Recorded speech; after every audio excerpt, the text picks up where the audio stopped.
నమస్కారం globe news కి స్వాగతం. తెలంగాణ గెజిటెడ్ అధికారుల నూతన కమిటీ ఎన్నిక.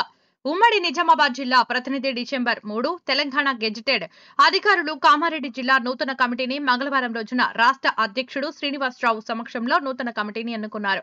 జిల్లా అధ్యక్షుడిగా ఆర్ రవీందర్, అసోసియేటెడ్ అధ్యక్షుడిగా ఉట్నూరు సుభాష్, ఉపాధ్యక్షుడిగా నీలం లింగం, రాజలింగం, సంతోష్ని రెడ్డి, కార్యదర్శిగా సాయిరెడ్డి, ప్రధాన కార్యదర్శులుగా రమేష్, నరసింహులు, జ్యోతి, కోశాధికారిగా భూమయ్య ఎన్నిక కాగా ఆర్గనైజింగ్ సెక్రటరీగా డాక్టర్ బి నిజాం, పబ్లిక్ సెక్రటరీగా డాక్టర్ బి మౌనిక, ఆఫీస్ సెక్రటరీగా శ్రీనివాస్ రెడ్డి, కల్చరల్ సెక్రటరీగా Prashanth Reddy, sports and games సెక్రటరీగా డాక్టర్ సుధాకర్, ఎగ్జిక్యూటివ్ మెంబర్లుగా ధౌరాబుద్దీన్, ఠాగూర్, శశి కిరణ్, సవితారెడ్డి ఎన్నికయ్యారు. నూతనంగా ఎన్నికైన కమిటీకి టీఎన్జీఓ కామారెడ్డి జిల్లా శాఖ తరపున పుష్పగుచ్చం అందజేసి శుభాకాంక్షలు తెలిపారు.